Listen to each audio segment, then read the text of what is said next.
Life seemed to be going smoothly, or so we thought. Betty smirking next to my mother-in-law. Who could have seen this coming? My name is Polly. I'm 35 and work for a major corporation. My husband Emmett is a colleague, and we continue to work at the same company after getting married. My in-laws are kind and often look out for me, especially when I'm busy with work. The idea of multi-generational living came from them. Apparently, they had planned to give the land to Emmett, but we decided to build a new house on the property to avoid stepping on each other's toes. I was grateful for the suggestion and agreed to the multi-generational living arrangement. We renovated an abandoned guest house and moved in. Both of us had good jobs, so we have plenty of savings. We incorporated all of our wishes into the renovation. The guest house was old but had a good design, so we mostly just reinforced it. My in-laws were pleased with the outcome. After moving in, we'd enjoy tea together on weekends. Then, suddenly, my father-in-law collapsed. I heard he was rushed to the hospital, so I left work early. When I arrived, he was hooked up to numerous tubes. Dad, hang in there. Wake up. In the hospital room, Emmett, who had arrived before me, was desperately talking to his father. Both my mother-in-law and Leroy's family had arrived, and the room was filled with Emmett's cries and the sound of the heart monitor. A doctor came in and explained my father-in-law's condition. According to the doctor, he had suffered a stroke. He was in critical condition, on the brink of death, but they arranged for a transfer to a larger hospital. Then father-in-law went to the largest general hospital in the state. Despite the best efforts there, he never recovered.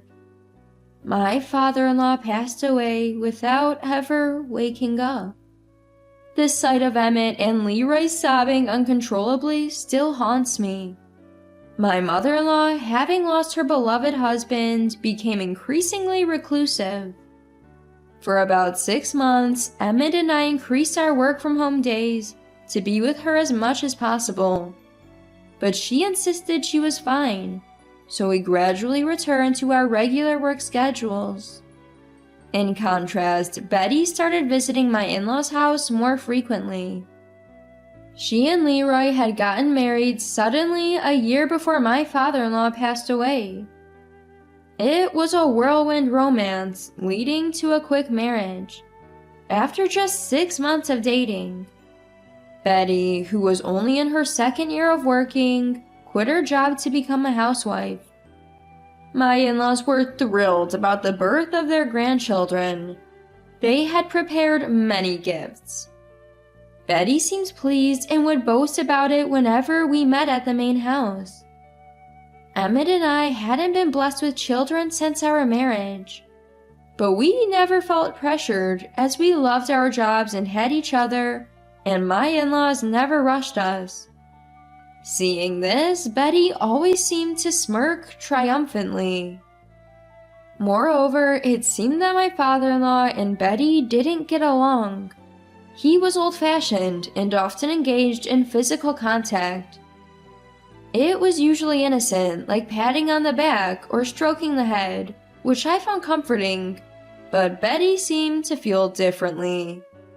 So, Betty avoided coming to my in-laws' house because she didn't like my father-in-law, and when she did come, she was cold to him. At first, my father-in-law would show up to see the grandkids, but he seemed to grow tired of her attitude. Eventually, he started avoiding Betty, staying in his room whenever she visited. And now, Betty was visiting frequently, targeting times when we were at work. I had a bad feeling about it, but Emmett saw it differently. Maybe she's just trying to keep Mom company. Mom's alone during the day, and she's happy to see the grandkids," he said. Emmett had a point, so I pushed down my concerns and carried on with life. 6 months passed, and the anniversary of my father-in-law's death was approaching. We were called over by my mother-in-law and received shocking news. "You know Leroy changed jobs, right? But it seems he's not making much in terms of salary or bonuses. Betty seems to be struggling too." We were puzzled by this sudden conversation. "So you two both have jobs, right? And no kids, so you have some flexibility. I'd like you to give the guest house to Leroy and his wife." We were stunned. This had been Betty's plan all along. She must have spent the last 6 months convincing my mother-in-law. Indeed, Leroy had changed jobs about a year before my father-in-law passed away due to a layoff. It happened while Betty was pregnant, and the reason for layoff was downsizing. Leroy struggled to find a new job for about 3 months. Eventually, he took a job at a small company, thanks to a referral from my father-in-law. Emmett, who usually doesn't talk much about Leroy, seemed relieved. He must have been worried about Leroy's situation. It's true that our dual-income household has more financial flexibility, and it's also true that we don't have kids. But the suddenness of it all left us bewildered. Emmett expressed this to my mother-in-law. "It's hard to just give up the house we renovated." "I understand. That's why I'll cover the renovation costs." With that, we were left speechless. My mother-in-law decided to give the money to Emmett in exchange for giving the house to Leroy. We needed to talk to Leroy to move things forward. So we arranged a meeting for the weekend. Little did we know we were in for another shock. "We've told Emmett and Polly that we plan to give you the guest house." "Don't worry, brother-in-law and sister-in-law. If you give us the guest house, I'll take care of all the housework and caregiving for mother-in-law. Leave it to me." Betty started speaking confidently, and Leroy seemed to agree. "Well, if you're going to go that far, we do have some financial flexibility, and if it's for the sake of living, we can't say no. But we can't move out immediately. We both have jobs, so we need to find a new place and move. Let's say we need 3 months. Leroy and Betty can move in after that." I nodded at Emmett's words. My mother-in-law seemed to have no objections. If Betty was going to handle the housework and caregiving, I had no reason to oppose. But Betty's next words left us all stunned. "Wait, you guys are moving into the main house, right?" "What?" Not just my mother-in-law, but everyone in the room was shocked. We were left speechless, not understanding the meaning of her words. Ignoring our reactions, Betty continued excitedly. "So, you guys will live in the main house. I'll take care of your share of the housework and get a gratuity from you. That way, I'll have some income and you'll be relieved of chores. It's a win-win situation." Here's how Betty laid it out. First, we would live with my mother-in-law in the main house. Leroy and his family would live in the guest house. Betty would come to the main house every day to do chores. In return, we would pay her. The guest house was mortgage-free, so no rent was needed. As for why she wouldn't live with my mother-in-law, she said it was easier to avoid conflicts and that the guest house was better suited for raising kids. I got a headache from her selfishness. It seems like this was news to my mother-in-law as well. She thought she would be living alone while Leroy's family moved into the guest house. "So, how much should we pay you in gratuity?" Emmett asked. "I knew you'd understand. You don't have to pay much since we're family. Maybe around $2,500. That should be enough. You guys get to relax. Mother-in-law gets to see the grandkids every day, and our lives get easier. Everything is settled. Isn't it perfect? I couldn't understand why we should pay $2,500. Emmett was visibly shaking with anger. Leroy seemed surprised too. Wait a minute, I didn't know about this gratuity thing, he said. What? Really? But we're talking about it now, so it's okay, right? Betty answered, looking puzzled. Leroy sighed but didn't press the issue, suggesting he wasn't entirely against the idea. Perfect, huh? Perfectly stupid, Emmett said, making Betty's face tense up. Emmett continued talking. Why should we not only give up the guest house, but also pay $2,500 a month? And since when is that a family rate? Tears welled up in Betty's eyes. She muttered something and then responded, crying. Why can't you understand? Everyone benefits. Mother-in-law won't be lonely and you guys get to relax. I can't work outside because I have a baby, and this baby is the only one in this family. Aren't babies supposed to be raised by everyone? Put the baby aside. You could use daycare, Emmett said. Betty burst into tears, her shrill voice filling the room. Why would you say that? I can't send my son to such a barbaric place. What's wrong with wanting to be with him until he's old enough for preschool? Betty started sobbing like a child. Emmett and I watched in disbelief, but my mother-in-law seemed to sympathize with Betty. Betty has thought this through. I'm okay with living with you guys. If Betty takes care of the housework, it'll be easier for everyone. Family should help each other, right? It seems my mother-in-law had been completely won over by Betty in the past 6 months. Leroy, rubbing Betty's back, looked at us pleadingly. Betty was crying with her face down, but I saw a smile through the gaps in her fingers. Men don't understand the hardships of housework, but you get it, right? It'll be easier and cheaper for everyone, Betty said, looking at me. I responded with a smile. Yes, I agree with Emmett. Did you know? Housework for 2 people isn't that big of a deal.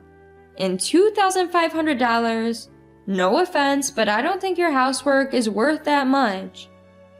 She seemed to have not expected a refusal. Betty stared at me, dumbfounded. Emmett sighed deeply and said to the 3 of them, Fine, we'll move out of the guest house, but we're not moving into the main house. Do whatever you want with the guest house after we leave. You don't have to return the renovation costs. But from now on, no financial support. Figure it out yourselves. Emmett left the room after saying that. I followed him, saying my goodbyes. Polly, I'm sorry for the trouble. About the renovation costs, too. Don't worry about it. Let's just find a new place and move out. We went straight to a real estate broker and started looking for a new home. Fortunately, we found a great place to live within a week. It's a luxury condominium with strict approval criteria. But after the real estate broker learned where we worked, he recommended we apply. We passed with flying colors and could move in a month.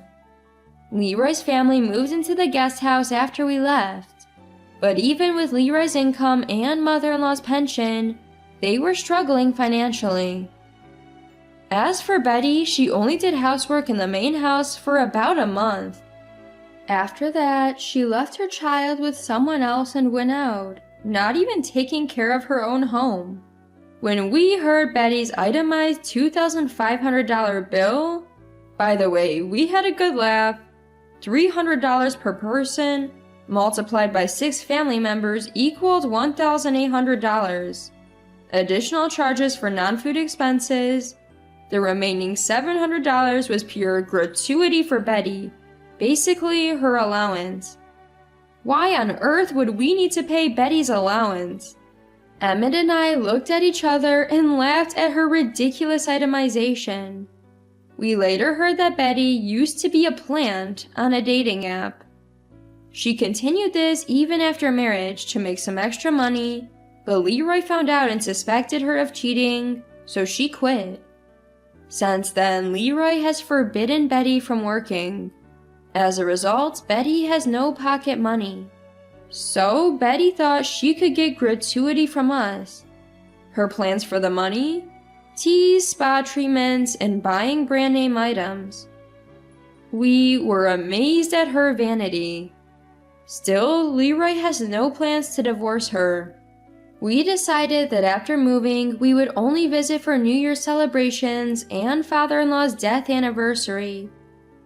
She sometimes hints at living together, but Emmett and I both brilliantly ignore it.